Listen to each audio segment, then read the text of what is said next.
மாற்றத்திற்கான ஊடகப் பணியின் அடையாளமான மக்கள் மேடையில் இன்றைய விவாத பொருள், பயங்கரவாதம் அல்லாத மற்ற குற்றங்களுக்கு மரண தண்டனை விதிக்கப்படக்கூடாது என்பது உச்சநீதிமன்றத்தின் அறிவுறுத்தலின்படி அமைக்கப்பட்ட சட்ட ஆணையத்தின் பரிந்துரை. இதுகுறித்து மக்கள் என்ன நினைக்கிறார்கள் என்பதே இன்றைய விவாதம். பங்கு பெறுவோர் தமிழ் தேசம் இதழாசிரியர் திரு தியாகு, ஓய்வு பெற்ற காவல்துறை அதிகாரி திரு கருணாநிதி, காங்கிரஸ் கட்சியைச் சேர்ந்தவரும் வழக்கறிஞருமான திரு கனகராஜ். இவர்களோடு திருச்சி அரங்கிலிருந்து ரங்கராஜன் மற்றும் அமல் ஆண்டனி, கோவை அரங்கிலிருந்து விஜய் மற்றும் பிரதாப், நெல்லை அரங்கிலிருந்து சதாம் ஹுசைன் மற்றும் SP முத்துராமன். பங்கு பெறும் அனைவருக்கும் வணக்கம். திரு தியாகு, இது பலமுறை விவாதித்த ஒரு தலைப்பு தான். ஆனாலும் இது ஒரு முக்கியமான நகர்வு என்பது இப்பொழுது அரசு தரப்பில் இருந்தே இது ஒரு நகர்வு என்பதாக நாம் பார்க்கிறோம். உங்க கருத்து என்ன? மரண தண்டனையுடைய வீச்செல்லையை குறுக்குவதற்கான எல்லா முயற்சிகளும் வரவேற்கத்தக்கவை. கொலை தண்டனை அடியோடு நீக்கப்பட வேண்டும், தூக்கிலிட வேண்டும் என்பது நெடுநாள் மனித உரிமை ஆர்வலர்களுடைய முழக்கம். இதில் கட்சிகளை கடந்து இந்த முழக்கம் இருக்கு. இப்போ காங்கிரஸில் மணிசங்கர் ஐயர் இருக்காரு, ஜெயந்தி நடராஜன் இருக்கிறாங்க. பாஜகவில் சட்டத்துறை அமைச்சராக இருந்த ராம் ஜேத்மலானி வாஜ்பாய் அரசாங்கத்தில் அமைச்சராக இருந்த போதே மரண ஒழிப்புக்காக தொடர்ந்து வாதிட்டு வந்தவர். இப்படி இது இந்தியா முழுவதிலும் மனித உரிமை ஆர்வலர்களுடைய ஒரு பொதுவான நோக்கம். VR கிருஷ்ணனுடைய நிலைப்பாடு, பாலகோபாலுடைய நிலைப்பாடு, PN பகவதியினுடைய நிலைப்பாடு எல்லாமே நமக்கு நன்கு தெரியும். இந்த முயற்சிகளின் ஒரு பகுதியாக மரணத்தினுடைய வீச்சலை சுருங்கி வந்துடுச்சது. ஒரு இயல்பான தண்டனை மரணதண்டனையாகும், விதிவிலக்கு ஆயுள் தண்டனை என்று இருந்த நிலை போய் கொலை குற்றம் போன்றவற்றுக்கு இப்போது விதிவிலக்காகத்தான் மரணதண்டனை என்ற நிலை கொண்டு வந்து அந்த விதிவிலக்கும் கூட பச்சன் சிங் வழக்குக்கு பிறகு அரிதிலும் அரிதான வழக்குகளில் மட்டும் என்று சுருங்கியது. இப்போ அரிதிலும் அரிதான என்பதும் பிரச்சனைக்குரியதாக இருக்கிற ஒரு சூழ்நிலையில்தான் ஒரு குறிப்பிட்ட வழக்கில் உச்சநீதிமன்றம் கேட்டுக்கொண்டது லா கமிஷனை, சட்ட ஆணையத்தை, நீங்கள் இப்போது இருக்கிற நிலைமைகளுக்கு ஏற்ப உலக அளவிலான போக்குகள், மரணதண்டனையுடைய பயன்பாடு இவற்றையெல்லாம் ஆய்வு செய்து அரசுக்கு ஒரு பரிந்துரை வழங்குங்கள் என்று அவர்கள் சொன்னார்கள். அந்த அடிப்படையில் தான் சட்ட ஆணையத்தினுடைய இந்த பரிந்துரை அமைகிறது. இன்னமும் கூட முழுக்க மரணதண்டனையை நீக்கிவிடவில்லை என்பது ஒரு குறையாக இருந்தாலும் மரணதண்டனையினுடைய எல்லையை சுருக்குவது என்பது, மேலும் குறுக்கி கொண்டுட்டு வருவது, சாதாரண வழக்குகளில் இருந்து அடியோடு மரணதண்டனை நீக்கிவிடுவது என்ற பரிந்துரை வரவேற்கத்தக்க பரிந்துரை. அரசு இதை ஏற்று செயல்படும் என்று எதிர்பார்க்கும். இது உங்க நோக்கத்தின்படி இது ஒரு படி என்ற அளவில் நீங்க வரவேற்கிறீங்க. ஆமா. உங்க கருத்து என்ன திரு கனகராஜ்? அதாவது மரண தண்டனை என்பது நாம் பலமுறை இந்த தலைப்பிற்கு மட்டுமே அழைக்கப்பட்டு விவாதிக்கப்பட்டு மீண்டும் மீண்டும் நாம் வலியுறுத்தி வருகின்ற செய்தி, பதிவு செய்து வருகின்ற செய்தி என்னவென்றால், அன்றைக்கு மகாத்மா காந்தியிலிருந்து இந்திரா காந்தி, ராஜீவ் காந்தி, வெள்ளையன், பிஜேபி மாவட்ட தலைவர் வெள்ளையன் மற்றும் ரமேஷ் ஆடிட்டர் சேலத்தில் மர்டர் பண்ணாங்க. அவங்கள வரலும் இன்றைக்கு வரலும் பார்த்திங்கன்னா கொலை குற்றங்கள் தீவிரம் அடைந்துக்கிட்டு தான் இருக்குது. இப்போ ஆட்டோ சங்கருக்கு நம்ம கொடுத்தோம், ஏற்கனவே அவருக்கு ஹேங்கிங் கொடுத்துருக்காங்க, யாக்கூப் மேனனுக்கு ஹேங்கிங் கொடுத்துருக்கோம், அப்சல் குருவுக்கு ஹேங்கிங் கொடுத்துருக்கோம், அடுத்தது கசாபுக்கு ஹேங்கிங் கொடுத்துருக்கோம். இந்த மாதிரி ஹேங்கிங் என்றது இந்தியாவினுடைய ஜனநாயக நாட்டில் 125 கோடி மக்கள் வாழுகின்ற இந்திய ஜனநாயக நாட்டில், அதாவது குற்றங்கள் அதிகரித்து வருகின்ற இப்போது இருக்கின்ற சூழலில், இப்போது சமுதாயத்தில் பாதுகாப்பற்ற சூழல் தன்மை இந்தியா முழுவதும் இருக்கின்றது. நிர்பயா பார்த்திங்கன்னா டெல்லியில் நிர்பயாவுக்கு நடந்த இது, அப்புறம் மும்பையில் ஒரு வெளிப்படையான மர்டரு, அப்புறம் ATM மர்டரு, இதற்கு பலமுறை உதாரணங்களை பல பேர் சொல்லியிருக்காங்க. பல பேர் எந்த நாட்டிலேயாவது மரண தண்டனை குற்றங்களை குறைத்திருக்கிறதா? அதாவது இதற்கு பதில் சொல்லணும்னா நம்ம அண்டை நாடான பாகிஸ்தானியே எடுத்துக்கோமே. இப்போது அந்த ஸ்கூலில் புகுந்து ஈவு இறக்கமின்றி பச்சிளம் குழந்தைகளை நிறைய பேர் சுட்டு கொண்டாங்க. அவங்களுக்கு மரண தண்டனையை இப்போ கொடுத்துருக்காங்க. ஸோ மரண தண்டனை நீங்கள் கேட்கின்ற கேள்வி எப்படி இருக்குன்னா, மரண தண்டனை கொடுக்கின்ற நாட்டிலே குற்றங்கள் குறைதா இல்லையா அப்படின்னு ஆராய்ச்சி பண்ணுறதை விட மரணத்தினுடைய தீவிரத்தன்மையை பார்க்கணும். இப்போ சடன் ப்ரொவோகேஷனில் ஒரு குற்றம் பண்ணிட்டா அதுக்கு ஒரு லைஃப் சென்டென்ஸு அந்த மாதிரி கொடுக்கலாம், அது ஒன்றும் பிரச்சனை இல்லை. இப்போ ஒரு மாதம் ஒரு கூட்டமே அழியணுன்னு இன்டென்ஷனோட நான் ஒரு பாம் கட்டிட்டு வந்து உங்களை கொல்லணும்னு நினைச்சு வந்தேன்னா இப்ப இந்த பரிந்துரை சொல்றதை தான் நீங்களும் சொல்றீங்க. பயங்கரவாதம் அதே இது இந்த பயங்கரவாதத்திற்கு பொருளை உள்நாட்டுக்குள்ளே கொஞ்சம் நீட்டிச்சுக்கோங்கன்னு சொல்ல வர்றீங்க. அதே மாதிரி ஏற்கனவே இப்போ வந்து இந்த லா கமிஷன்ல திருத்தம் கொண்டு வந்ததுனால மரண தண்டனையை முழுசா நம்ம வந்து வேண்டான்னு இப்ப கவர்மெண்ட் உறுதி எடுத்திருக்குன்னு நீங்க சொல்றீங்க. இன்னைய வரலும் ஆட்டோ சங்கர் ஏற்றுக்கொள்ள கூட இல்ல. இப்ப ஆட்டோ சங்கருக்கு அப்புறம் தமிழ்நாட்டில் எத்தனை பேருக்கு நம்ம தூக்கு தண்டனை நிறைவேற்றிருக்கோம்? கொஞ்சம் சொல்ல முடியுமா? உங்களால சொல்ல முடியுமா? இல்ல, அதுதான் உண்மை. ஈவன் தோ நம்ம ஹேங்கிங் பனிஷ்மெண்ட் இருந்தாலும், டெத் பெனால்ட்டி இருந்தாலும் இன்னைய வரலும் நம்ம அதை டச் பண்ணல. மேக்ஸிமம் நம்ம கொடுத்தோம்னா லைஃப் சென்டென்ஸ் தான் கொடுத்துட்ருக்கோம். இப்போ பெரிய தலைவர்களுக்கு நடந்த சம்பவத்திற்கு மட்டும், அதில் ஈடுபட்டவர்களுக்கு மட்டும் ஹேங்கிங் கொடுத்துருக்கோம்.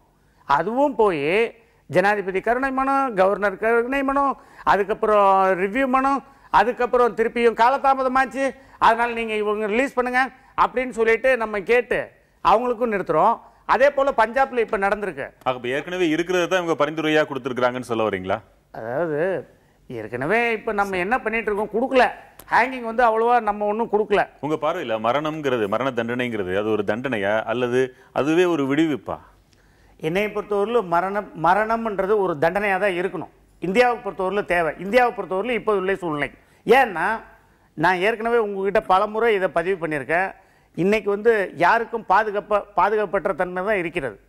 பாருங்க, இங்கே புதிய தலைமுறை இங்கேயே நம்ம சேனலுக்கே வந்து பாம்பு போட்டு நாட்டு வெடிகுண்டு போட்டு அடிக்கிறாங்க. கல்பாக்கத்தில் கூட இதுல அனல் மின் நிலையங்களையும் போட்டு தாக்குறாங்க. அவங்களுக்கு எல்லாம் மரண தண்டனை கொடுத்தணும்னு சொல்றீங்க. மரண தண்டனை ஒன்று வேண்டும், அது இருக்கட்டும். அது இருக்கு, புத்தக வடிவத்தில், ஒரு சட்ட வடிவத்தில் இருக்கு. பயங்கரவாதின்னு ஒருத்தர் இருக்கிறான்னா அவனுக்கு சொல்லிக் கொடுக்கப்படும் முதல் பால பாடமே மரணம் குறித்த அச்சம் அவனிடமிருந்து எடுக்கப்படுகிறது. அவனுக்கு மரணம் எப்படி தண்டனை ஆகும்? அதாவது பாலபாடத்தில் போறவங்க எல்லாம் யாரு? தீவிரவாதம் தானே. தீவிரவாதித்து எண்ணத்தோட போறவங்க தானே. அவங்களுக்கு அப்ப மரண தண்டனை அங்க வேணா அவங்க சொல்லலாம், எடுக்கலான்னு. பட் ஆனா இப்ப நீங்க போய் கேளுங்க, அவங்க பெரிய புத்தர் மாதிரி, மகாத்மா காந்தி மாதிரி தான் ஜெயிலில் பேசுவாங்க. அவங்க நீங்க போய் பேட்டி கேட்டீங்கன்னா நம்ம கிட்ட கூட அந்த மாதிரி தத்துவங்கள் இருக்காது. அவ்வளவு தத்துவம் இந்த உலக வாழ்க்கையை பத்தியும் சொல்றீங்கன்னு எனக்கு தோணுது. உங்க கருத்து என்ன கருணாநிதி? அதாவது இந்த தூக்கு தண்டனை எதிர்த்து பேசுறவங்க எல்லாமே சொல்றது என்னன்னா, அரசு வந்து தனி மனிதன் கொலையையும் அரசு செய்ய கொடுக்கிற தண்டனையும் ஒன்னா சொல்றாங்க. ஒரு தனி மனிதன் மற்றொரு மனிதனை கொல்வது என்பது கொலை. அதே வந்து அரசு தண்டனை நிமித்தமாக ஒரு உயிரை அழிப்பதுங்கிறது தர்மம். திருக்குறளை வந்து யாரும் குறைச்சி மதிப்பிட முடியாது, உலக அளவில் பொதுவாக ஒத்துக்கொள்ளப்பட்டது. அதிலேயே சொல்லியிருக்குது, அரசு வந்து கொலை குற்றவாளியை கொள்வது வந்து செழிப்பான பயிருடைய செழிப்புக்காக களை எடுப்பது போலன்னு சொல்லி. அப்படி இருக்கும்போது அந்த அரசு கொடுக்குற தண்டனையை போய் சொல்றாங்க மனித உரிமை மீறல்ங்கிறாங்க. மனித உரிமை எப்படி மீறல் ஆகும்? அப்ப மனித உரிமை கொள்வது மனித உரிமை மீறல் என்றால் சிறையில் போடுவது மனித உரிமை மீறல் தான். நீங்க தனிப்பட்ட ஒருத்தர் நீங்க ஒன்று போய் ரூம்ல வச்சு அடைச்சிட முடியுமா? ஒரு தனி மனிதன் முடியாது. அரசு அடைக்கிறாங்க, மனித உரிமை மீறல். திறந்து விட்டுருங்க எல்லாத்தையும். அதை மட்டும் வந்து அந்த இப்ப ஆரம்பிச்சிருக்கிறீங்கன்னு நினைக்கிறேன். இப்ப இந்த கொலையை பண்ணிட்டீங்கன்னா அடுத்த மனித உரிமை மீறல் ஆயுள் தண்டனைக்கு வருவீங்க, அப்புறம் சிறை தண்டனைக்கு வருவீங்க. இல்ல மனித உரிமை, அதாவது நல்லவர்களை காப்பாற்றுவதுதான் அரசு கடமையை தவிர நல்லவர்கள் மனதில் உள்ள அச்சத்தை போக்கி குற்றவாளிகள் மனதில் அச்சத்தை ஏற்படுத்த வேண்டும். இந்த பாயிண்ட்டுக்கே முதல்ல விடை கேட்டுடலாம். ஒரே ஒரு நொடி. அதற்கு முன்னதாக நெல்லை அரங்கிலிருந்து எஸ்பி முத்துராமன், உங்க வாதம் என்ன? வணக்கம் சார். சார், நம்ம பஞ்சாப் சிங்னு சொல்கிறோம்ல, பகத்சிங், அவர் வந்து தியாகியா தீவிரவாதியா? அதாவது என்னோட கண்ணுக்கு அவர் வந்து தியாகி, பிரிட்டிஷாரோட கண்களுக்கு அவர் வந்து தீவிரவாதி. அதற்காக என்ன சொல்ல என்ன கேக்குறாங்க? அவரை வந்து தூக்கில போட்டாச்சு, கொன்னாச்சு சார். இப்போ வந்து ஒவ்வொருத்தரோட, அதாவது செஷன்ஸ் கோர்ட்டில் ஒருத்தருக்கு வந்து மரண தண்டனை கொடுக்குறாங்க. அதே இது அவர் ஹைகோர்ட்டுக்கு தூக்கிட்டு போகிறாரு, அங்கே வந்து அவருக்கு உறுதி பண்ணுறாங்க. சுப்ரீம் கோர்ட்டுக்கு போகிறாரு, அங்கே விடுதலை பண்ணிடுறாங்க. அதே இது பார்த்தீங்கன்னா செஷன்ஸ் கோர்ட்டில் ஒருத்தரை விடுதலை பண்ணுறாங்க, அது ஹைகோர்ட்டுக்கு போகிறாங்க, அங்கே வந்து அவருக்கு தண்டனை ஆகுது. சுப்ரீம் கோர்ட்டுக்கு போகிறாங்க, அங்கே விடுதலை ஆகுது. இப்போது ஒவ்வொரு நீதிமன்றம் இந்த முரண்பாடுகள் இருந்துக்கிட்டே இருக்குது. இப்படி இருக்க சூழ்நிலையில் ஒரு தவறு செய்யாத ஒருத்தரை வந்து நீங்கள் தூக்கில் போட்டீங்கன்னா,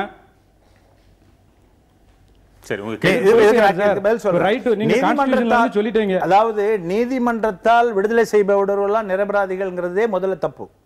அப்படி கிடையாது. நீதிமன்றத்தில் வந்து குற்றம் புருவாகவில்லை என்றான் அவர் நிரபராதி என்று விடுதலை செய்யப்படுவதில்லை. முதல்ல ஒரு முதல் நீதிமன்றத்தில் குற்றவாளின்னு தீர்மானம் பண்ணி தண்டனை கொடுத்துட்றாங்க. அடுத்த நீதிமன்றத்துக்கு போகும்போது என்ன பண்றாங்க, அவங்க வேற வியூவில் பார்த்துட்டு இல்லை இந்த சாட்சியை ஒத்துக்கொள்ள முடியாது அந்த சாட்சியை ஒத்துக்கொள்ள முடியாதுன்னு நம்மளுடைய ஜுடிஷியல் சிஸ்டமே வந்து அக்யூஸ்ட் ஓரியன்டட், குற்றவாளிகளுக்கு சாதகமானது. அவர்களுக்கு போதிய வாய்ப்பு கொடுத்து அவர்களை ப்ரூவ் பண்ணணும் அப்படின்னு ஏதாவது பெனிஃபிட் ஆஃப் டவுட் வந்தா கூட அதை காரணம் காட்டி அவர்களை விடுவிக்கணும். 1000 குற்றவாளிகள் ரிலீஸ் ஆனாலும் பரவாயில்ல, ஒரு நிரபராய் தண்டிக்கப்படக்கூடாது அப்படின்னு நினைக்கிறோம். 1000 குற்றவாளிகள் ரிலீஸ் பண்ணப்பட்டால் அந்த 1000 குற்றவாளிகள் கையால் 1000 அப்பாவிகள், ஒவ்வொருத்தரும் 1000 அப்பாவிகளை துன்புறுத்துவாங்க. எடுக்கிறேன் அந்த 9 பேர் கொண்ட அந்த ஆணையத்தில் திரு தியாகு 3 நிரந்தர உறுப்பினர்களும் சொல்லக்கூடியது இவர்களின் மனித உரிமைகளுக்காக பேசுறாங்க, அவர்களால் பாதிக்கப்பட்ட அப்பாவிகளின் உரிமைகள் குறித்து யாரும் பேசுவதில்லை. அது ஒன்று. அதிலே இன்னொரு பாயிண்ட், மனித உரிமை என்று பேச ஆரம்பித்தால் அதற்கு முடிவேது. அதாவது அப்பாவிகள், பாதிக்கப்பட்ட அப்பாவிகளை பற்றி அவர்கள் நலனில் நாம் அக்கறை கொண்டிருக்கிறோம். பாபர் மசூதி இடிக்கப்பட்டதால் பாதிக்கப்பட்டவர்கள் மீது நமக்கு அக்கறை இருக்கிறது. 92 டிசம்பர் ஜனவரியில் மும்பையில் பால் தாக்கரே தலைமையேற்று நடத்திய கலகங்களில் பாதிக்கப்பட்டவர்கள் மீது நமக்கு அக்கறை இருக்கிறது. குண்டுவெடிப்பால் பாதிக்கப்பட்டவர்கள் மீதும் நமக்கு அக்கறை இருக்கிறது. இவர்களை பாதுகாக்கிற பொறுப்பும் அவர்களது குடும்பத்தினரை பராமரிக்கிற பொறுப்பும் சமூகத்தின் சார்பில் அரசுக்கு இருக்கிறது. இவர்களை தண்டித்து விடுவதால் அவர்களுக்கு என்ன கிடைத்துவிடும், இழப்பு ஈடாகி விடுமா? ஒரு பகுதி, தண்டனையின் ஒரு பகுதி தர்மம்னு ஒரு வார்த்தை சொன்னார். தர்மம் என்பது வர்ண தர்மம், மனு தர்மம், எல்லோருக்கும் ஒன்றே. நமக்கு வேண்டியது அறம். இந்திய அரசு தர்மமாக அதை நீங்க நினைக்க கூடாது. இல்ல, அதான் சொல்றேன், முடியரசின் தர்மம் அது, குடியரசின் தர்மம் அல்ல. ஏன்னா கொலையில் கொடியாரை வேந்தொருத்தல் என்று சொல்லுகிற பொழுதே வேந்தனுக்குரிய கடமை அது. முடியரசாக இருந்த போது மரணதண்டனையை கடைபிடித்த நாடுகள் குடியரசாக மாறிய பிறகு மரணதண்டனையை கைவிடுகின்றன. எந்த அளவுக்கு இல்லையா அந்த அளவுக்கு கொலை தண்டனை நீக்கப்படும். அரசன் வேற, இப்ப இருக்கிற அரசு வேற.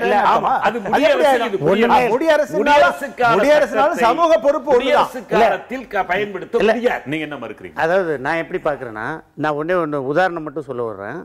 மனுநீதி சோழன் பிறந்த நாடு நம்ம பூமி தமிழ்நாடு.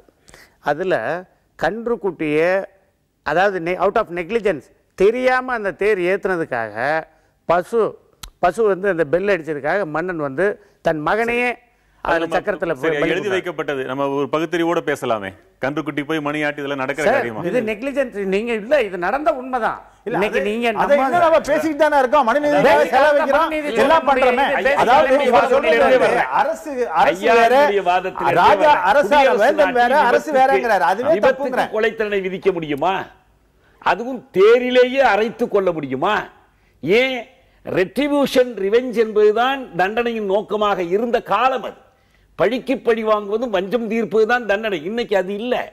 இது ரிஃபார்மேட்டரி கிரிமினாலஜியினுடைய காலம். தண்டனை என்பது நஞ்சாக இருந்து அழிக்கக்கூடாது, மருந்தாக இருந்து குணப்படுத்த வேண்டும் என்று நம்முடைய சட்டக்கல்லூரி மாணவர்களுக்கு சட்ட நீதியில் நாம் கற்றுக் கொடுத்து கொண்டிருக்கிறோம். அதே நேரத்தில் அவன் தேர்காலிட்டது போலவே நாமும் செய்ய வேண்டும் என்றால், ஒருத்தர் விபத்தில் ஒருத்தனை சாகடிச்சுட்டானா அவனை திரும்ப காரில் ஏற்றி அரைக்கணும்னு அர்த்தம். மனுநீதி சோழன் வாழ்ந்த நாடுங்கிறதுக்காக அது இல்ல. கண்ணுக்கு கண் பல்லுக்கு பல். கண்ணுக்கு கண் என்பது விதியானால் உலகில் பெரும்பாலானவர்கள் குருடர்களாகி விடுவார்கள் என்று காந்தி சொன்னார்.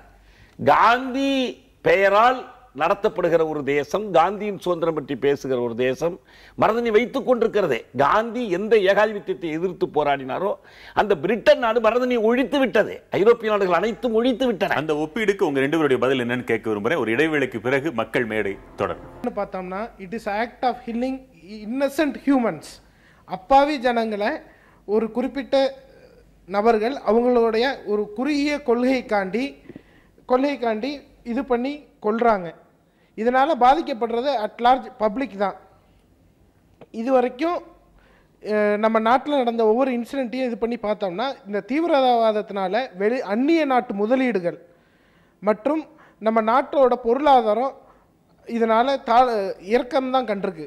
அப்படி இருக்கும்போது இந்த தீவிரவாதத்துக்கு தூக்கு தண்டனை அப்படின்றது ஏற்புடையது தான். இன்றைக்கு வரைக்கும் லா கமிஷன்லேருந்து எல்லாரும் என்ன சொல்கிறாங்க அப்படின்னா, தீவிரவாதம், அதாவது ராஜதுரோக குற்றங்களான ஈதாசா பிரிவு 121 முதல் 124 வரை சொல்லப்பட்டிருக்கக்கூடிய ராஜதுரோக குற்றங்கள் மற்றும் தீவிரவாத செயல்களுக்கு இந்த தூக்கு தண்டனை அப்படின்றது ஏற்புடையது அப்படின்னு சொல்லியிருக்காங்க.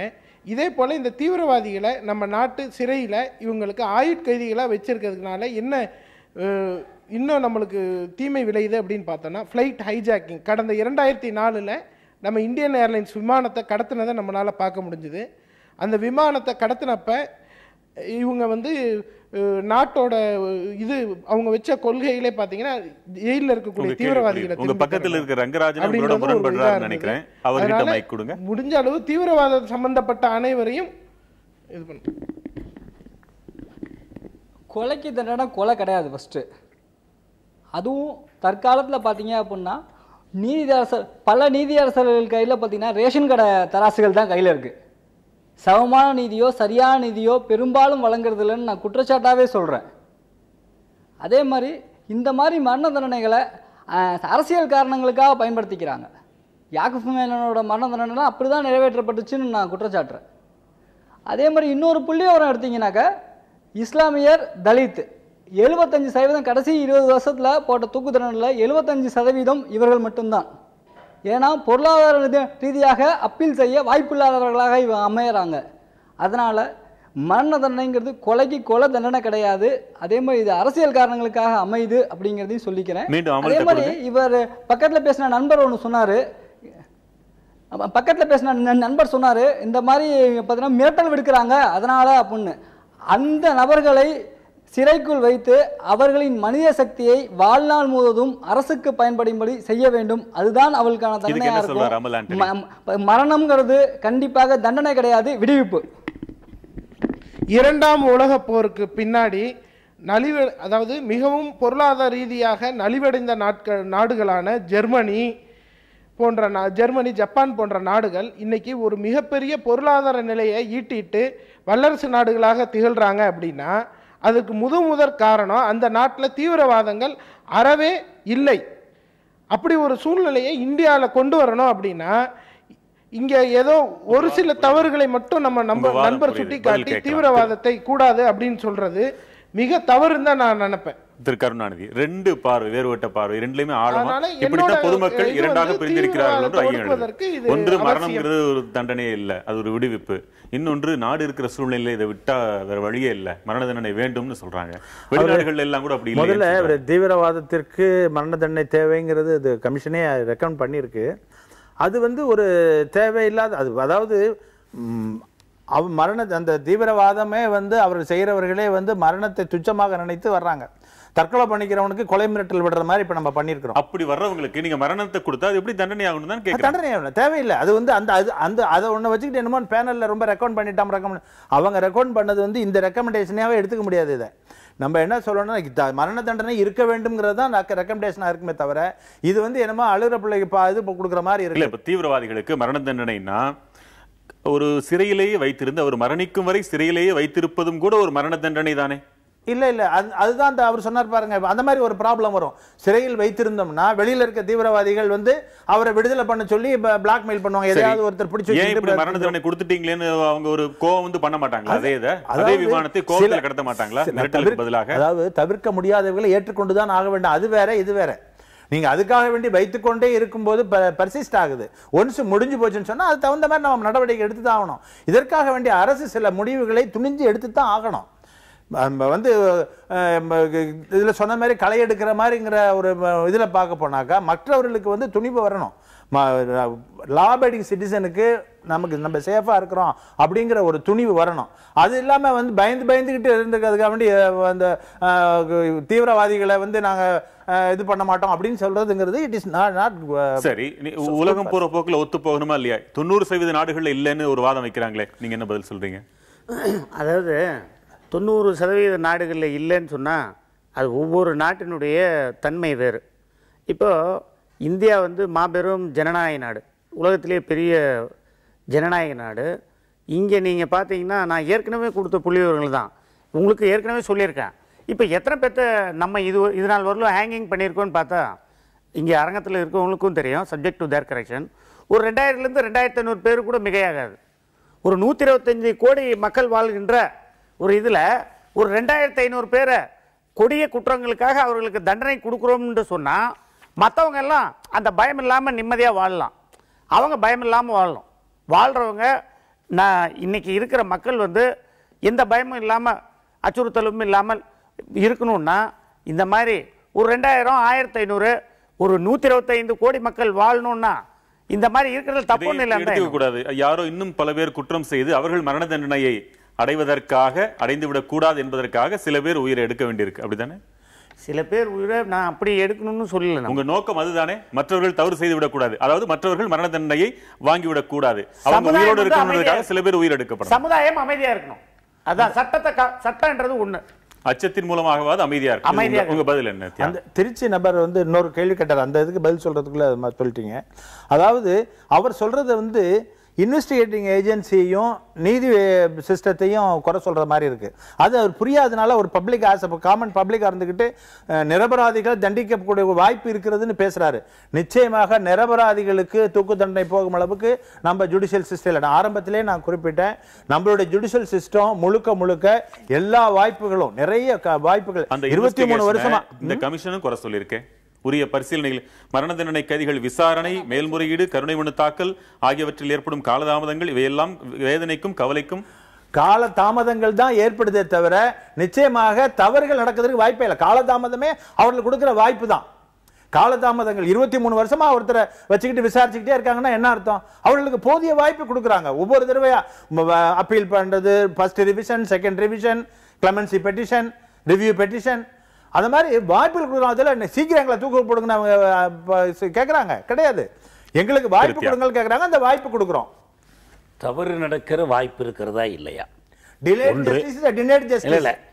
டிலே பண்ணுனீங்கன்னாக்கா நிச்சயமாக அவர்களுக்கு உரிய தண்டனை கிடைப்பதற்கு வாய்ப்பே இல்லை. இல்லை, யாரும் பிழையா பெருமை படைத்தவர்கள் அல்ல. No papal infallibility. ஜட்ஜஸே அவங்களே சொல்றாங்க, நாங்கள் தவறு இழைக்கக்கூடியவர்கள் தான், மனிதர்கள் பிழை செய்யக்கூடியவர்கள் தான். அப்படி பிழை நடந்திருக்கிறதா இல்லையா?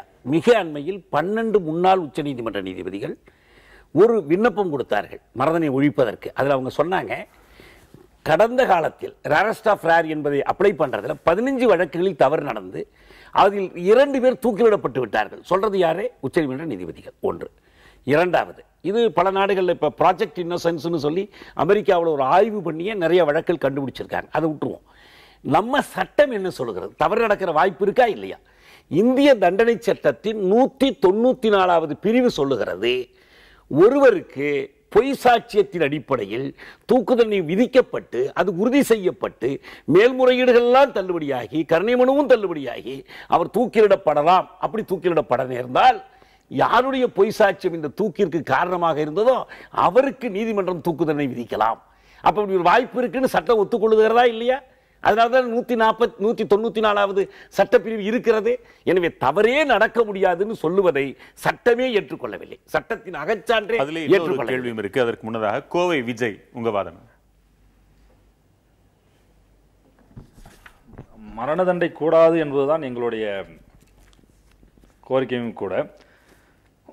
ஒரு கொடு பயங்கர செயலுக்கு மரண தண்டனை தான் தீர்வு என்றால் அவன் இன்னும் இந்த செய்ய வேண்டிய செயலை பயங்கரமாக செய்வதற்கான சூழலை நாமே ஏற்படுத்தி விடுவதற்கான வழிமுறைகள் நிறையவே இருக்கிறது.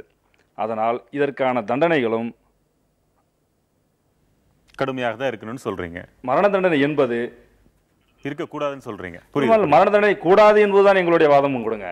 ஆமாங்க, மரண தண்டனை ஆகவே ஆகாது. மரண தண்டனைக்கு அவன் அதாவது தனி ஒருவன் செய்கின்ற அந்த பாதக செயலுக்கு நாம் எல்லாம் செய்து அவனை கொன்று விடுவது தூக்கு தண்டனை, வேற ஒன்றும் இல்லை. அவன் செய்கின்ற தவறுக்கு தூக்கு தண்டனை தான் உறுதி என்று ஆகிவிட்டால் அவன் செய்கின்ற செயலும் அதிகமாக தான் இருக்கும். சரி, இது ஒரு அதாவது அரசுன்னு நீங்க பேர்ல சொல்லிக்கிட்டாலும் அது அரசு என்பது யார்? அந்த குற்றவாளியை தனியாக பிரித்து வைத்து விட்டார்களோ மற்ற நாம் அனைவரும் சேர்ந்து அரசு. ஒருவன் செய்ததற்கு பதிலாக நாம் அனைவரும் சேர்ந்து ஒரு கொலை செய்கிறோம் அப்படி எடுத்துக்கலாமே சொல்றேன். அதாவது அப்படி சொல்ல முடியாது. அரசுங்கிறதுக்கு சமூக பொறுப்பு இருக்குது, அரசுக்கு சமூக பொறுப்பு இருக்கு. என்ன சொல்ல வந்தீங்க? அதாவது குற்றவாளி எவனும் பிறப்பால் குற்றவாளி அல்ல, பயங்கரவாதி பிறப்பினால் பயங்கரவாதி அல்ல. 10 வயதில் சாதாரணமா இருந்து 17 வயதில் பயங்கரவாதி ஆகிறவன் 27 வயதில் பயங்கரவாதத்திலிருந்து விடுபடலாம். அவனுடைய அரசியல் கொள்கைகள் நம்பிக்கைகள் மாறலாம். அவனை அழித்து விடுவதன் மூலம் இதற்கு தீர்வு அல்ல. அவனிடத்தில் இன்னொருத்த முளைப்பான். அதற்கான சமூக காரணிகள் இருக்கிற வரைக்கும் முளைப்பான். ஏன் யாக்கூப் மெமன் என்ற ஒரு குற்றவாளி அவர் உண்மை குற்றம் செய்தா வைத்துக் கொள்ளுவோம். 92 பாபர் மசூதி இடிப்புக்காக யாருமே தண்டிக்கப்படவில்லை. இந்தியாவில் நடந்த மிக கொடிய பயங்கரவாத செயல். இருந்த இடத்தில் திருப்பி கட்டி தருவோம் என்று உறுதி கொடுத்த பிரதமர் அதை செய்யவில்லை. ஏமாத்தினாங்க, எல்லாருமே ஏமாத்தினாங்க. இரண்டாவது, 92 டிசம்பர் ஜனவரியில் மும்பையில் 2000 கல்லறைகளை எழுப்புவதற்கு இந்த பாபர் மசூதி இடிப்பு காரணமாக இருந்தது. ஸ்ரீகிருஷ்ணா கமிஷனுடைய அறிக்கை சொல்லுகிறது, பால் தாக்கரே தன்னிடத்தில் உட்கார்ந்து கொண்டு இன்ன பகுதியில் முஸ்லீம் கடை இருக்கிறது, இன்ன பகுதியில் முஸ்லீம் வீடு இருக்கிறது, போய் அடி தாக்கு என்று ஒரு தளபதியை போல படை நடத்தினார். இது நீதிபதி ஸ்ரீகிருஷ்ணா கமிஷனுடைய அறிக்கை. பால் தாக்கரே தண்டிக்கப்படவில்லை, வேறு யாரும் தண்டிக்கப்படவில்லை. பால் தாக்கரே இறந்த போது அரச மரியாதையோடு அடக்கம் நடைபெறுகிறது. இதை எதிர்த்து முகநூலில் எழுதிய பெண் கைது செய்யப்பட்டார். இப்படி இருக்கும்போது என்ன மனநிலைக்கு இது இட்டு செல்லும்? ஆனா சமூகம் நியாயப்படுத்துறேன், ஒருபோதும் குண்டு வைப்பதை நான் நியாயப்படுத்தவே மாட்டேன். புரியுது. ஆனா சமூகம் விளக்கம் என்ன, எப்படி நடக்குது இது? இல்ல, புறச்சூழல் தான் காரணம்ன்ற சமாதானத்தை நம்ம கையில் எடுத்தா அனைத்திற்குமே பொருத்தி புறச்சூழல் தான் காரணம் என்று நான் சொல்லவில்லை. எந்த குற்றத்துக்கும் அப்படி நான் சொல்ல. கேளுங்க, ஒரு குற்றம் நடப்பதற்கான பல்வேறு காரணிகள் உள்ளன. ஒன்று சமூக காரணி, ஒரு குற்றவாளியுடைய உளவியல்பு எல்லாமே இருக்கு, அவனுடைய வளர்ப்பு முறை எல்லாமே இருக்கு. ஆனால் இந்த எல்லாத்துக்கும் உரிய பங்கு போய் சேராமல் எல்லாவற்றுக்குமான பழியை ஒரே ஒரு தனிநபர் மீது சுமத்தி அழிப்பது என்ன நியாயம்? அதே சமயத்துல கிருஷ்ணகிரி மாவட்டத்தில் கடந்த 1ஆம் தேதியிலிருந்து 20ஆம் தேதி வரை மட்டும் 10 கொலைகள் தமிழகத்துல. இவங்க 2 பேருடைய வாதம், யாரும் ஒன்னும் ஒரு பிழையாக செய்பவர்கள் அத்தனை பேரும் அப்படி அல்ல, மிக தெளிவாக திட்டமிட்டு வெறி ஏற்றிக்கொண்டு இதை செய்தே தீர வேண்டும், என்ன செய்து விடுவார்கள் என்ற எண்ணத்துல தான் செய்யறாங்கன்றது எங்களுடைய வாதம். சார், கோயம்புத்தூர்ல பாத்தீங்கன்னா அந்த 7 வயசு குழந்தை சார், அந்த ஸ்கூல் போயிட்டு இருந்த பையனை கால் டிரைவர் போயிட்டு ப்ரூட்டல் மர்டர் பண்ணான். அதெல்லாம் நீங்க எப்படி ஜஸ்டிஃபை பண்ண முடியும்? சட்டத்தின் ஓட்டைகளை பயன்படுத்தி நாம் எத்தனை ஆண்டு காலம் உயிர் வாழ முடியும் என்ற நினைப்பு இருக்குது. இந்தியால மட்டும் தான் சார் இந்த மாதிரி ஒரு மரண தண்டனை ஒன்று இல்லவிட்டால் கூலி கொலை செய்யறது அதிகமாகிவிடும். அதாவது எத்தனை முறை கொலைக்கும் போதே கூடிட்டே இருக்கு. என்ன காரணம்? அதான் அதற்கு காரணம் பயம், அந்த பயம் இல்லாமல் போனதுதான். இன்னும் வந்து அதாவது இன்னொரு கேள்வி கேட்கிறாங்க, அதாவது மரண தண்டனை எடுத்தால் குற்றங்கள் குறைந்து விடுமா? மரண தண்டனை எடுத்தால் குற்றங்கள் குறைந்துமா குறையலன்னு பேசுறீங்களே, நான் என்ன சொல்றேன், குற்றங்கள் அதிகமாகிறதா நமக்கு கண்ணுக்கு தெரியுமே தவிர எத்தனை குற்றங்கள் பயத்தின் காரணமாக குறைந்ததுங்கிறத கணக்கெடுக்க முடியாது. எத்தனை பேர் மனதிலே பயம் இருந்தது, அவர்கள் எத்தனை பேர் குற்றம் செய்யவில்லைங்கிறது எப்படி கணக்கெடுக்க முடியும்? கூடிட்டு இருக்கா இல்லையா? கூடிட்டு இருக்கு. மரண தண்டனை ஒழிக்கப்படல, இருக்கும் போதே கூடுது. அதற்கு காரணம் நீங்க என்ன செய்ய முடியும்? அதாவது வழக்குகள் கூடுவதற்கு காரணம் இது மட்டுமே அல்ல. ஜனத்தொகை பெருக்கம், டெக்னாலஜி இம்ப்ரூவ்மெண்ட், சோசியல் மேற்றத்தாழ்வுகள், இதுவும் காரணம். அந்த காரணங்களுக்காக வரும்போது மரண தண்டனை மட்டும்தான் இருக்கு ஹையஸ்ட் பனிஷ்மென்ட். அதுக்கு மேல என்ன பண்ண போறீங்க? குற்றங்கள் கூடிட்டே இருக்கும் இருக்குதுன்னு வெச்சுக்கோங்க. இதுக்கு ரீசன் நம்ம ஜுடிஷியரியை நானே இங்க என்னைய நான் ஆராய்ச்சிக்குள்ளாக்கணும்னு நினைக்கிறேன். நான் இந்த நீதித்துறையை நிறுத்திக்க ஆசைப்படுறீங்க. ஆமா, என்னன்னா இப்ப நீங்க ட்ரையல் நடத்துறதுக்கு பாருங்க, ஒரு மர்டர் ட்ரையல் 301 பண்ணோம்னா அது ஜட்மெண்ட் கொடுக்கறதுக்கு 4 இயர்ஸ் ஆகுது சார். டிகிரி வாங்குறதுக்கு 6 months ஆகுது. இன்ஃப்ராஸ்ட்ரக்சர் இல்ல, போதிய ஜட்ஜஸும் அப்பாயின்மெண்ட்ஸ் இல்ல. நீதிபதிகளுக்கு விடுமுறை எல்லாம் வேண்டாம்னு சொல்லிடலாம். இல்ல, நான் அதை சொல்ல வரேன், நீங்க கருத்தை மட்டும் கேட்டுங்க. நான் என்ன ஃபைனலா சொல்றேன், இதுல 4 இயர்ஸ். அதாவது ஒரு குற்றத்தை செஞ்சுட்டு அவருக்கு தண்டனை வழங்குறதுக்கு 5 வருஷம் ஆகுது குறைந்தபட்சம், நான் சென்சிட்டிவ் கேஸ்ல எல்லாம். இப்ப அதுல அப்பீல் எடுத்துக்கிட்டீங்கன்னா அது ஒரு 3 இயர்ஸ் ஹைகோர்ட்ல. அதுக்கு மேல சுப்ரீம் கோர்ட் போயிட்டீங்கன்னா அது ஒரு 3 இயர்ஸ். அந்த தாமதத்தை அவரே சொல்லிருக்காரு, கமிஷனே சொல்லிருக்காரு. 11 இயர்ஸ். அப்புறம் திருப்பி கிளெமென்சி, கவர்னருடைய இது, பிரசிடென்ட்ஸ் கிளெமென்சி, இதெல்லாம் ரிவ்யூ எல்லாம் முடியறதுக்கு கிட்டத்தட்ட ஒரு 20 வருஷம் ஆயிடும். இப்ப நீங்க 20 வருஷம், இப்ப நம்ம என்ன நினைக்கிறோம், சராசரியா நான் ஒரு கொலை பண்ணிட்டா அட விடுறா 4 கோர்ட் இருக்கு பாத்துக்குவோமே, எப்படியும் இன்னொரு 10 வருஷம் ஆகும், பாத்துக்கலாம், பொறுமையா பாத்துக்குவோம், இருக்கட்டும், ஏதாவது சான்ஸ் கிடைச்சா ஏதோ அண்ணா பிறந்த நாள்லயோ இல்ல ஏதோ ஒரு பிறந்த நாள்ல நம்மளும் வெளியே வந்துருவோம். அந்த 20 வருஷம் சிறைக்குள்ள நிம்மதியாவே இருப்பாங்களா, சந்தோஷமா மகிழ்ச்சியா இருக்காங்கன்னு நினைக்கிறீங்களா? அந்த மாதிரி தான் இருக்காங்க. எந்த நேரம் கயிறு தொங்கும்னு அவங்களுக்கு ஒரு அச்ச உணர்வு இருக்கு? இல்லவே இல்ல. அதனாலதான் இப்ப நீங்க பாருங்க, இப்ப இத்தனை வருஷம் இவ்வளவு டிலே ஆகிறதுக்கு காரணத்தினாலதான் குற்றங்கள் அதிகமா இருக்கு. இப்ப நீங்க எடுத்த உடனே ஒரு வருஷத்துல எப்படி கோட்சேக்கு, அதை சொல்லக்கூடாது, மகாத்மா காந்தியை சுட்டவருக்கு எப்படி தண்டனை கொடுத்தோமோ அது மாதிரி உடனடியா பண்ணிட்டோம்னா அவங்களுக்கு ஒரு பயம் இருக்கும். அதுதான் நம்மளை பொறுத்தவரை தண்டனைன்றது அது விரைவில் கொடுத்தா பாபர் மசூதி இது போன்ற விஷயங்கள் எல்லாம் நடவடிக்கை இருக்கணும்ங்கிறது உங்களுடைய எதிர்பார்ப்பு.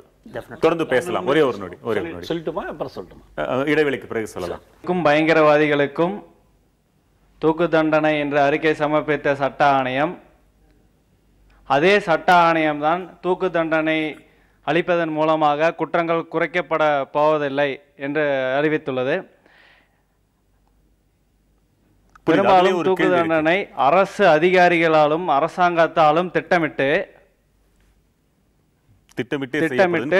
இஸ்லாமியர்களும் தலித்துகளும் தூக்கு தண்டனைக்கு வருங்காலங்களில் திட்டமிட்டு அவர்களாக தூக்கு தண்டனை உட்படுத்தப்படுவார்கள் என்பது எனது கருத்து. ஆகவே உலகம் முழுக்க 98 நாடுகளில் முற்றிலுமாக தூக்கு தண்டனை ஒழிக்கப்பட்டு விட்டது. இந்தியாவிலும் காந்தி அகிம்சை வழியில் நடக்க வேண்டிய காந்தியின் பெயரை சொல்லிக்கொண்டு அரசியல் நடத்தி கொண்டு இருக்கிற இந்த இந்துத்துவ ஆட்சியாளர்கள் உடனடியாக இந்தியாவிலும் தூக்கு தண்டனையை ரத்து செய்ய வேண்டும், முழுமையாக தூக்கு தண்டனை ஒழிக்கப்பட வேண்டும். எனது தரப்பில் கூறப்படுவது என்னவென்றால், தூக்கு தண்டனைக்கு ஒரு மர்ம நோய் வந்துவிட்டது, அது யாராலும் குணப்படுத்த முடியாது. அந்த மரண தண்டைக்கும் ஒரு மரணம் நிகழப் போகிறது. இது காலத்தின் கட்டாயம். சரி, இதற்கான பதிலை கேட்கலாம். கருத்து சார், அவர் சொல்றது வந்து இப்ப இன்னும் தலித்துகள் இஸ்லாமியர்கள் 2-3 பேர் சொல்லிட்டாங்களே, அது அப்படி உண்மையா? உண்மை சுடுதா அல்லது அப்படி பார்க்க கூடாதா? இல்ல நம்ம என்னைக்குமே நான் சொல்றேன், சமுதாயத்தை பொறுத்தவரையிலும் ஒரு குறிப்பிட்ட தலித்துகளுக்காகவும் இந்த இஸ்லாமியர்களுக்காகவும் அதிகமாக போட்டிருக்காங்க, மற்றவங்களெல்லாம் போடலன்னு சொல்கிறது ரொம்ப தவறு. நம்ம அதை அந்த மாதிரி விவாதமே பண்ணக்கூடாது. அது வந்து வேறு திசையில் போயிடும். அதை நம்ம அந்த மாதிரி பார்க்கக்கூடாது. பொதுவாக இங்கே இருக்கிற விவாதம் என்னென்னா, அப்போ அது நீங்கள் ஏற்றுக்கிறீங்களா? அந்த வரியை ஏற்றுக்கிறீங்களா? பார்க்கணும்னு. ஏன்னா அமெரிக்காவை பார்க்கும்போது நீக்ரோ கருப்பின மக்களுக்கும் வெள்ளையின மக்களுக்கும் ஒரே சட்டம் தான். ஆனால் என்ன சொல்கிறாங்க, சிறையில் கருப்பின மக்களுடைய விழுக்காடு கூடுதலாக இருக்கிறது. வெள்ளையர்கள் உட்பட சொல்கிறாங்க, மனித உரிமை ஆர்வலர்கள் சொல்றாங்க, தூக்கிலிடப்படுகிறவர்களில் அதிகமானவர் கருப்பின மக்களாக இருக்கிறார்கள். ஏன் என்ற கேள்வியை அவங்க எழுப்புறாங்க, ஆதாரங்களோடு எழுப்புறாங்க. இங்க நீதிபதி கிருஷ்ணய்யர் போன்றவர்கள் தங்களுடைய தீர்ப்புகளிலேயே இதை சொல்லி இருக்கிறாங்க. வேற ஒண்ணுமே வேணாம். அப்துல் கலாம் கடைசியா கொடுத்த பரிந்துரை ஒரு பக்கம். ஆனால் 2006 ஹைதராபாத்தில் பாலிசி சென்டரில் அவர் பேசுகிற பொழுது அந்த தயாரிக்கப்பட்ட உரையை தள்ளி வைத்துவிட்டு அந்த கூடியிருந்தவர்களை பார்த்து கேட்டார், ஏன் தூக்கு கட்டடிகளில் பெரும்பாலும் சமூகத்தில் ஒடுக்கப்பட்ட மக்கள் இருக்கிறார்கள் என்ற கேள்வியை நான் கேட்க விரும்புகிறேன்னு சொன்னார். அவர் லா கமிஷன்ல, இதே லா கமிஷன்ல ஜூலை 8ஆம் தேதி கொடுத்த எழுத்து மூலமான அறிக்கையில் சொன்னார், மரண தண்டனை என்பது சமூக பொருளியல் ஓரவஞ்சனையோடு தரப்படுவதாக நான் கருதுகிறேன். என் அனுபவத்திலிருந்து இதை சொல்லுகிறேன். இது வந்து கருத்து என்னன்னா, பொருளாதார அடிப்படையில் சிலது நடக்கிறது. அதுதான். அதே மாதிரி அவேர்னஸ் இருக்கு. இன்னைக்கு ஃப்ரீ லீகல் சர்வீஸ் அத்தாரிட்டி இருக்கு, ரெகுலர் செக்அப் இருக்கு. எங்கெங்க under trial, already supreme court ஒரு கைட்லைன்ல அண்டர் ட்ரையல் பர்சனஸ் எத்தனை பேர் இருக்காங்க, எத்தனை பேர் வந்து அப்பீல் செய்ய முடியாத அளவுக்கு அவங்களுக்கு வறுமையால் இருக்கின்ற குற்றவாளிகளுக்கும் ஃப்ரீயாக அப்பீல் செய்யணும்னு free legal service authority national லெவலில் ஸ்டார்ட் பண்ணி அது எல்லாருக்கும் எல்லா பிரிசன்லையும் அவங்க போயிட்டு ரேஷியோ எடுத்துட்டு ஸ்டாட்டிஸ்டிக்ஸ் எடுத்துட்டு அவங்களுக்கு ஹெல்ப் பண்ணிட்டு தான் இருக்காங்க. அதை நம்ம ஒத்துக்க. நெல்லையில இருந்து சதாம் ஹுசைன், ஒரே ஒரு நொடி. சதாம் ஹுசைன், உங்க கருத்து என்ன? ஐயா தியாகு அவர்கள் சொன்னாங்க தூக்கிலிட வேண்டும் அப்படின்னு. நம்மளோட கருத்து வந்து தூக்கு தண்டனையை குறைக்க வேண்டும் என்பதல்ல, மக்கள் பாதிக்கப்பட்ட மக்களுடைய உரிமைகளை பாதுகாக்க வேண்டும் அப்படின்னு தான். அதாவது தியாகு அவர்கள் சொல்றது வந்து இப்போ தூக்கு தண்டனை போடுவர்களுடைய உரிமைகள் பாதிக்கப்படுது அப்படின்னு தான் சொல்றாங்க. ஆனா பாதிக்கப்பட்ட மக்களுடைய உரிமைகள் பாதிக்கப்படுது. அந்த உரிமைகளையும் கவனிக்கத்தான் வேண்டும் தான் சொன்னாங்க. நீங்க சொல்றீங்க சட்டம் சொல்லி கொடுக்குதுன்னு. ஐயா நானும் ஒரு சட்டக்கல்லூரி மாணவன் தான். எங்களுக்கு கற்றுக் கொடுப்பது வந்து ஐபிசி சிஆர்பிசியில குற்றங்கள் மட்டும் கற்றுக் கொடுக்கவில்லை, அதற்கான தண்டனைகளும் தான் கற்றுக் கொடுக்குறாங்க. அதே மாதிரி ஐயா சொன்னாங்க குற்றவாளிகளுக்கு தண்டனை கொடுத்து விட்டால் அது சரியாக விடுமா அப்படின்னு. ஐயா அவர்களுக்கு தண்டனை கொடுப்பது எங்களது நோக்கம் அல்ல. பாதிக்கப்பட்ட மக்களுக்கு இழப்பீடு மட்டுமல்ல, அவர்களுக்கான நியாயம் கிடைக்க வேண்டும், தவறுகள் குறைக்கப்பட வேண்டும். நல்லதுங்க. இப்ப அதே போன்று கோவையில் உள்ள சகோதரர் சொன்னாங்க தூக்கு தண்டனை வந்து இஸ்லாமியர்களுக்கு வந்து அதிகமா தூக்குல போடுறாங்க அப்படின்னு. இங்க விவாதம் வந்து தூக்கு தண்டனை இஸ்லாமியர்களுக்கா, இந்து மதத்தவர்களுக்கா, கிறிஸ்தவர்களுக்கா என்பது விவாதம் அல்ல. அது சட்டத்தினுடைய பாரபட்சமா என்பதை வைத்துதான் நாம் விவாதம் செய்ய முடியும். இங்கு விவாதம் வந்து தூக்கு தண்டனை அவசியமா இல்லையா என்பதுதான். ஆமா, கருத்துக்கு தான் மதிப்பு. சதாம் ஹுசைன் என்ற பேரிலேயே மரண தண்டனைக்கு அவர் கேட்டதுக்கு நான் சொல்லிடுறேன். அதாவது ஒன்று, தண்டனையே கூடாதுன்னு சொல்லுவதாக வைத்துக்கொண்டு தயவு செய்து வாதிட வேண்டாம். கொலை தண்டனையே ஆகாது. ஏனென்றால் தண்டனையின் நோக்கம் என்ன? சீர்திருத்த குற்றவியலின்படி தண்டனையின் நோக்கம் என்பது பழிவாங்குவதோ அழிப்பது வஞ்சம் தீர்ப்பது மட்டுமல்ல. அது ஒரு கூறு. நீதி என்பது ஒரு கூறு. எனக்கு ஒரு ஐயா, ஆனா இன்னொரு கூறு என்ன? மனிதனை திருத்தி அமைக்க வேண்டும். ஒரு தீவிரவாதி 100 பேரை கொன்றதற்கு காரணமாக இருந்தவன், மரண தண்டனை இல்லை, வேற என்ன தண்டனை நீங்க பரிந்துரைக்கிறீங்க? இல்ல, அவருக்கான தண்டனை என்பது நீதிமன்ற இப்ப மரணதண்டனை அல்லாத எத்தனையோ தண்டனைகள் இருக்கு. அந்த அடுத்தபடியாக ஆயுள் தண்டனை. ஆயுள் தண்டனை இருக்கு. ஆயுள் தண்டனையின் மீது அவர் பரிசீலனை இருக்கு. மீண்டும் மறுபடி விடுதலை செய்வதற்கான பரிசீலனை இருக்கிறது. இப்ப கோபால் கோட்சே 14 வருஷத்துல விடுதலை பண்ணாங்க. காங்கிரஸ் அரசாங்கம் தான் விடுதலை பண்ணாங்க. யாரும் அன்னைக்கு அதை குற்றமா சொல்லல. ஆகா, தேச துரோகம், தேசத்தினுடைய தந்தையை கொண்டவனை விடுதலை பண்ணாங்கன்னு யாரும் சொல்லல. ஏன்னா அவன் 14 வருஷம் ஜெயில இருந்துட்டான்.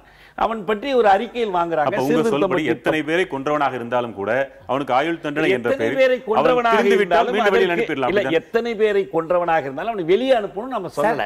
அவனுக்கு ஆயுள் தண்டனையோ ஆண்டுகள் சத்தனோ அந்த குற்றத்தை பொறுத்து கொடுக்கட்டும். அப்ப உள்ளே அவன் மரணிக்கிறான், அது ஒரு கொடூரமான தண்டனை தானே. அப்ப நீங்களும் கொடூரத்துக்கு தானே பரிந்துரைக்கிறீங்க?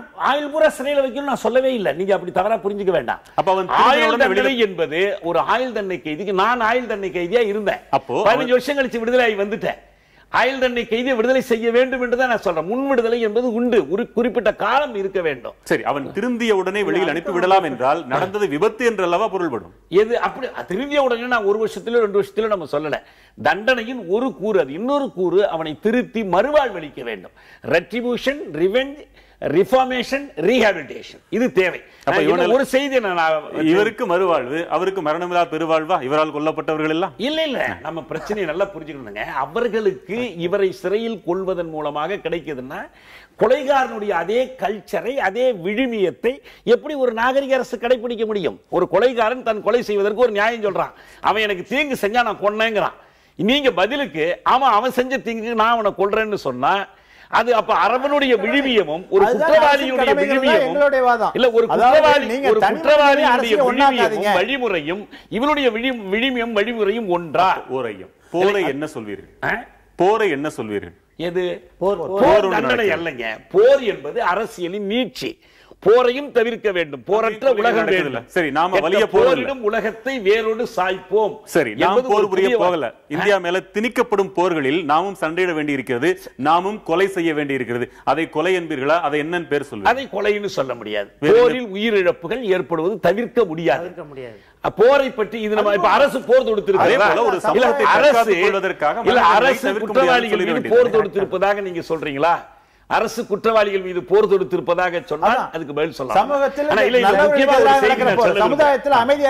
அவசரமா என்னன்னா, அதாவது குற்றங்கள் நடக்கக்கூடாது என்று சொன்னால் அதற்கு மிகச் சிலருக்கான மரணதண்டனை வழியா அல்லது மிக பரவலாக குற்றவாளிகள் தண்டிக்கப்படுவது வழியா? certainty of conviction is a better deterrent than severity of punishment. இதான் இங்க முக்கியமானது.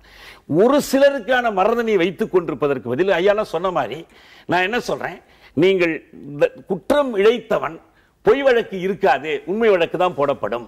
அவன் விரைவாக தண்டிக்கப்படுவான், அவனுக்கு விரைவாக தீர்ப்பு வழங்கப்படும், மேல்முறையீடு விரைவாக தீர்வு செய்யப்படும், அவனுக்கு அளிக்கப்படுகிற தண்டனை உறுதியாக சரியாக நடைமுறைப்படுத்தப்படும் என்பதை நீங்கள் உறுதி செய்வீர்களானால் certainty of conviction, குற்றம் செய்தால் தண்டனை உண்டு என்பதை நீங்கள் உறுதி செய்தால் அது குற்றங்களை தடுப்பதற்கு மிகப்பெரிய அளவில் பயன்படும். எதை விட இதோ ஒரு சிலர் பெரும்பாலானவர்களை வெளியே விட்டுவிட்டு ஒரே ஒரு சிலருக்கு மாட்டிக்கொண்ட ஒரு சிலருக்கு தூக்குதண்டனை கொடுப்பதை விட இதை சிறந்தவை. சில நொடிகள் ஒரே ஒரு கருத்து மட்டும் சொல்லிக்கிறேன். அதாவது இன்னைக்கு இருக்கிற ட்ரெண்ட் என்ன தெரியுங்களா? நம்ம தமிழ்நாட்டில் பொறுத்தவரையிலும் நீங்க கேட்ட அதே இதுதான். ஐயா சரியா பதிலே சொல்ல. அதாவது ஒரு குற்றவாளி ஒரு பெரிய கொலை செஞ்சுட்டு இன்னைக்கு என்ன பண்றாருன்னா, ஏதோ ஒரு விஷயத்துல வெளியில வந்துட்டு அவர் உடனே கவுன்சிலர் நிற்பாரு, இல்லை எம்எல்ஏ ஆயிடுவார், மந்திரி ஆயிடுவார். இதை பார்த்தீங்கன்னா இப்போ இவர் நல்லா வாழ்வார் சொகுசா. ஆனா பாதிக்கப்பட்டவங்க வீட்டில இருந்து பார்த்தீங்கன்னா ரொம்ப கஷ்டமா கொடூரமா வெளியவே தெரியாத அளவுக்கு அவங்க கஷ்டப்பட்டுட்டு வாழ்ந்துட்டு இருப்பாங்க. எத்தனை நாளைக்கு நம்ம பாதிக்கப்பட்டவங்களை கூட்டிட்டு வந்து ஒரு பெரிய கொலையில பாதிக்கப்பட்டவங்களை கூட்டிட்டு வந்து நம்ம விவாதம் நடத்திருக்கோம்? இன்னை வரலும் கிடையாது. இன்னை வரலும் நம்ம எல்லா இதுலயும் விவாதம் என்ன பண்றோம்? ஒரு குற்றம் செய்தவரை எப்படி தூக்கு தண்டனையிலிருந்து காப்பாத்துறது, அவரை எப்படி விடுவிக்கிறது? நீங்களே அதுல இன்னொரு பகுதி, அந்த அரசியல்வாதிகளை கூப்பிட்டு வந்து நடத்துறோமே, நீங்க குற்றம் சாட்டினது அவங்கள தான். நான் அரசியல்வாதின்னு பின் பாயிண்ட் பண்ணல. இந்த மாதிரி ட்ரெண்ட் இப்ப வந்துட்டு இருக்கு. சரி, இந்த மாதிரி ட்ரெண்ட் எல்லாம் வராம இருக்குன்னா வர யங்கர் ஜெனரேஷனுக்கு நம்ம இந்த மாதிரி தூக்கு தண்டனை கன்ஃபார்மா உண்டு, அதனால வேண்டாம் டைம்லி கொடுத்துருவாங்க. அப்ப இந்த பரிந்துரையை இன்னும் கடுமையாக்கணும்னு சொல்றீங்க? டெஃபினட்டா. சில நொடிகள் அவர் சொன்னது மாதிரி சர்டனிட்டி ஆஃப் கன்விக்ஷன் இஸ் டெட்டரன்றாரு. அந்த சர்டனிட்டி இல்லைங்கிறது தான் எங்களுடைய இது. நம்மளோட ஜுடிஷியல் சிஸ்டம் நம்ம அக்யூஸ்டுக்கு நிறைய வாய்ப்பு கொடுக்குறோம். இப்போ ஒவ்வொரு ஹீனஸ் கிரைம், ரொம்ப ரேப் நடந்து போகுது, டெல்லியில் ரேப் நடந்தப்போ இங்கே எங்கே பார்த்தாலும் குரல் கொடுத்தாங்க, அவனை தூக்கில் போடணும், அந்த குற்றவாளிகளை தூக்கில் போடணும்னு. அப்போ இந்த தூக்கு தண்டைக்கு எதிரானவங்களாம் யாரும் குரல் கொடுக்க வெளியில வரல, முடியாது. அப்போ குரல் கொடுத்துருந்தாங்கன்னாக்கா இவங்க வாங்கி கட்டியிருப்பாங்க. அப்போ அதை கொடுக்கல. இப்போ அதே மாதிரி ஒவ்வொரு குற்றமும் ரொம்ப ஹீனஸ் கிரைம்லாம் நடக்கும்போது என்ன பண்றோம், இவனை தோணும் சிறு குழந்தைகளை கடத்தினால் தூக்கு தண்டனை, போதை வஸ்து கொண்டு போய் சமுதாயத்தில் எந்தெந்த கேடு நினைந்தாலும், அதாவது திருத்த முடியாத குற்றவாளிகளுக்கு தான் ரேரஸ்ட் ஆஃப் ரேர் கேசஸ்ல தான் இந்த ஜுடிஷியல் சிஸ்டத்தில் கொடுக்குறாங்க. அப்போ நம்ம அதை வேணாம்னு சொன்னோம்னா என்ன அர்த்தம், நம்ம ஜுடிஷியல் சிஸ்டம் நமக்கே நம்பிக்கை இல்லைன்னு அர்த்தம். நம்மளோட அப்ப நீதித்துறையில் இருக்கிற உயர்ந்த பதவியில் இருக்கிறவங்க எல்லாம் விஸ்டம் இல்லாதவங்களா, அவங்களோட அதான் நம்ம இந்த லா கமிஷன்ல சொல்லியிருக்காங்க. மூணு பேர் மருத்துவர்கள் என்ன சொல்லியிருக்காங்க, நீதித்துறையில உட்கார்ந்து இருக்கிறவங்க எல்லாம் ஒன்னும் அறிவில்லாதவர்கள் கிடையாது, அவர்களால் நல்லா சிந்தித்து தான் வந்து செயல்படுறாங்க. அப்படிங்கும் போது அப்பாவிகளுக்கு வந்து தண்டனை கொடுத்து போடுவதற்கு வாய்ப்பு இல்லை. அப்படிங்கும் போது ரேரஸ்ட் ஆஃப் ரேர் கேசஸ் வச்சிருக்கோம். இது வரைக்கும் ஆஃப்டர் இண்டிபெண்டன்ஸ் 52 பேர் தான் நம்ம தூக்கு. இதற்கு தலைமை வகித்ததும் ஒரு ஓய்வு பெற்ற நீதிபதி தான். எக்ஸிகியூஷன் 52 பேர் பண்ணிருக்கோம் நம்ம ஆஃப்டர் இண்டிபெண்டன்ஸ். ஆனா எத்தனாயிரம் பேர் இறந்திருக்காங்க. அந்த தகவல் சரியில்லைன்னு நினைக்கிறேன். இன்னும் அதிகமாக இல்ல இல்ல, அதாவது 52 பேர் தான் ரெக்கார்டு. பாக்கி இதெல்லாம் வந்து இந்த என்கவுண்டர் எல்லாம் சேர்த்து தான் இவங்க அதாவது சொல்றாங்க. நான் சொல்றேன், ஒரு மாசத்துக்கு ஆயிரக்கணக்கான பேர் செத்துக்கிட்டு இருக்க, மர்டர்ங்கிற பேர்ல செத்துக்கிட்டு இருக்க சொசைட்டில நம்ம இருந்துகிட்டு இந்த மாதிரி எக்ஸிகியூஷன்ல நூற்றுக்கணக்கில் உள்ளதை நம்ம பண்றதுங்கிறதுக்கு நிச்சயமாக அமைதியான சூழ்நிலையை மக்களுக்கு கொடுப்பதற்கு வாய்ப்பு இல்லை. சந்தித்ததில் மகிழ்ச்சி. மற்றும் ஒரு முக்கிய தலைப்பில் மீண்டும் சந்திக்கலாம். வணக்கம்.